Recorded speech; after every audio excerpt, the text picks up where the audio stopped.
kejutan ya. Kejutan pertama kita berikan kepada...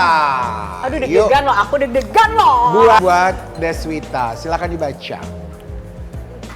Ini orang kok nggak pernah dapat karma ya, rumah tangganya happy mulu. Alhamdulillah, Masya Allah. Tunggu dulu, tapi dari desain kayak gini maksudnya kalian mengharapkan karma apa? Iya, atau kalian jangan-jangan mereka yang lagi dapat karma.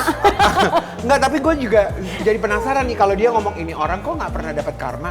Lu tuh kayak paling iye dan paling tahu karma model apa yang diharapkan. Bener. Iya dong, berarti kan mereka mengharapkan sesuatu karma yang dan karma biasanya baik orang-orang yang kali berharap ya. jelek tentang orang lain yang dapat akan dia sendiri gitu. Nggak, biasanya itu rumah tangganya yang lagi nggak Iya, makanya dia tuh sebenarnya lagi mencerminkan dirinya dia. Tapi sebenarnya nggak ada rumah tangga yang enak aja. Yang namanya rumah tangga itu pasti ada fasenya.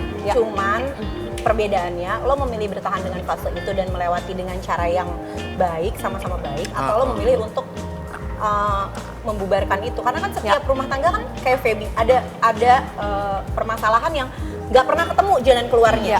Daripada sama-sama saling menyakiti, lebih baik berpisah. Akhirnya malah jadi bagus kan. Buat Feby, ada video nih Feb, coba ditonton. Aduh, video apa sih? Itu Gua kan bikin apa dari tadi? dia lucu Sayang kan? Lucu. Lucu gitu, kayak Lucu. kadang-kadang pas aku lihat kayak ngapain nih orang masuk ke live orang gitu, makanya aku kayak geledah. Oh, berarti masih ada yang suka ceki-ceki ya? Ada, dan kelihatan kan namanya mantan yang memang. siapa. Tapi lu gimana tuh Feb kalau kamu suka dibandingin sama mantan yang sampai sekarang tuh belum ada pasangan? Kamunya gimana?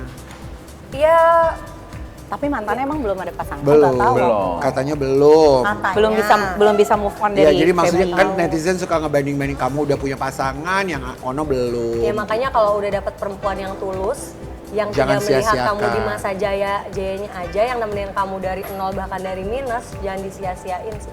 Gila. Feby. Aduh, kayaknya lebih tajam daripada pisau ini ya. Selanjutnya buat Deswita. Di antara anak-anak kamu nih ya, spill siapa yang paling manja dan siapa yang paling dewasa. Oh, Di sini kalau- ada Kok nggak ada si Peggy Marcelia sih di situ? Iya, tuh? oke, Rebecca sayang. Clover sama Elina Joy. Yang paling manja itu sebenarnya Elina. Yang dibilang baby itu walaupun umurnya paling kecil di Tapi antara dewasa mereka, tapi kali. dia dewasa. Oh. Kalau BK itu tipikal yang dia tuh sayang tapi orangnya tuh cuek gitu loh. Jadi dia tuh bukan tipikal orang yang love language-nya tuh yang ngomong ya gitu. Dia lebih ke act of service kalau BK tuh gitu. Oke, nah kalau Becca sama Elina kan belum nikah. Menurut Iya. kamu tuh sosok yang paling cocok jodoh buat mereka tuh kayak apa? Yang pasti harus yang bisa menjadi wah ini sih luar biasa ya, harus bisa menjadi tiang buat BK sama Elina. Aku berharap siapapun yang nanti jadi jodohnya mereka harus yang benar-benar bisa menjadi imam buat mereka. Karena anak-anak dua ini walaupun kelihatannya kayak gitu tapi religius. Kalau Becca kan sekarang lagi digosipin sama adiknya Lula Lava. Bener gak sih? Enggak, memang BK itu kan memang deket sama almarhum Lula, itu memang sekeluarga udah deket banget sama mamahnya Lula, sama adik-adiknya gitu. Dan memang ketika Lula sekarang udah nggak ada, mungkin BK ingin menjadi orang yang bisa dibilang bisa menebus kerinduan orang tuanya gitu, kerinduan mamahnya. Dan memang deketnya ya karena memang dari dulu udah deket. Bukan biasanya Deswita cerita Ferry Mariadi nyaris meninggal, Masya Allah. ngorok tak wajar bak sakaratul maut. Iya benar itu benar kejadiannya. Gimana sih, Teh? Itu kejadiannya sebelum tahun lalu tuh, sebelum kita pergi ke Jepang. Bukan, sebelum kita pergi ke New York. Oh, New York. Iya. Jadi memang dia itu 2 bulan sebelumnya itu memang ada kejadian cedera kramp otot yang di rumah sakit itu.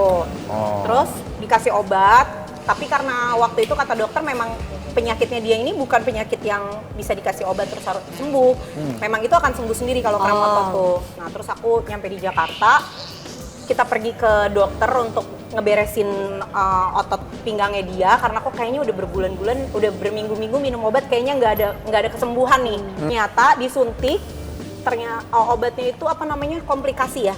Dia tuh habis minum obat oral terus disuntik.